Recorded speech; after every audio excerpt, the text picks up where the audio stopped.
क्या इजराइल के प्रधानमंत्री बेंजामिन नेतन्याहू दुनिया में अलग थलग पड़ रहे हैं? ये सवाल इसलिए उठ रहे हैं क्योंकि उन पर घर और बाहर दोनों से दबाव बढ़ता जा रहा है। घरेलू मोर्चे पर दबाव है बंधकों की रिहाई का।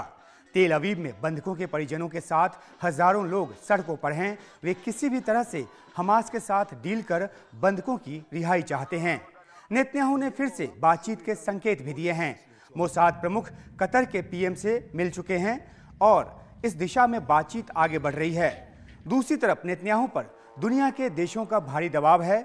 दबाव गाजा पर हमले रोकने का है, जिसमें हमास के मुताबिक करीब 20,000 लोगों की जान जा चुकी है।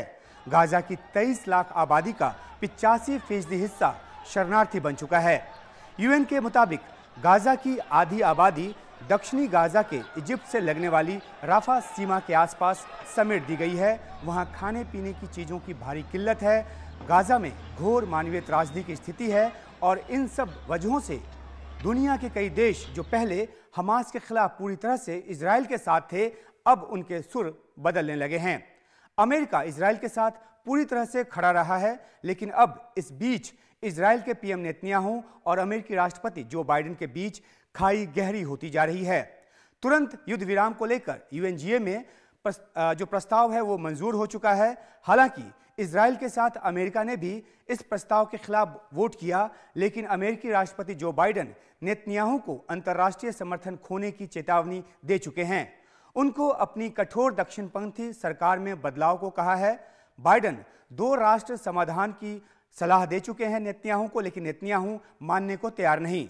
अमेरिका के राष्ट्रीय सुरक्षा सलाहकार नेतन्याहू और उनकी वॉर कैबिनेट से मिलकर फिलिस्तीन अथॉरिटी के हाथों गाजा को सौंपने की बात कर चुके हैं युद्ध के बाद, लेकिन नेतन्याहू अड़े हुए हैं कि जो उन्होंने कहा है कि हमास्तान को वो फतस्तान नहीं बनने देंगे।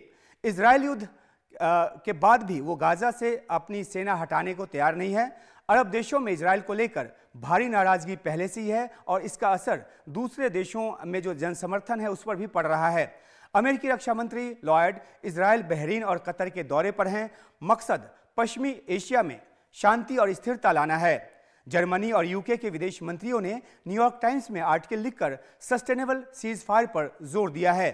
जाहिर सी बात है कि इजराइल हमास के पूरी तरह से खात्मे की बात कर रहा है। सैन्य तरीके से वे अपने बंधकों को छुड़ा नहीं पाया है, इसलिए फिर बातचीत का रास्ता अपना रहा है, लेकिन हमले रोकने और गाजा छोड़ने को तैयार नहीं है। तो फिर ऐसे में नेतन्याहू का पूरी तरह से अलग थलग पड़ना तय है।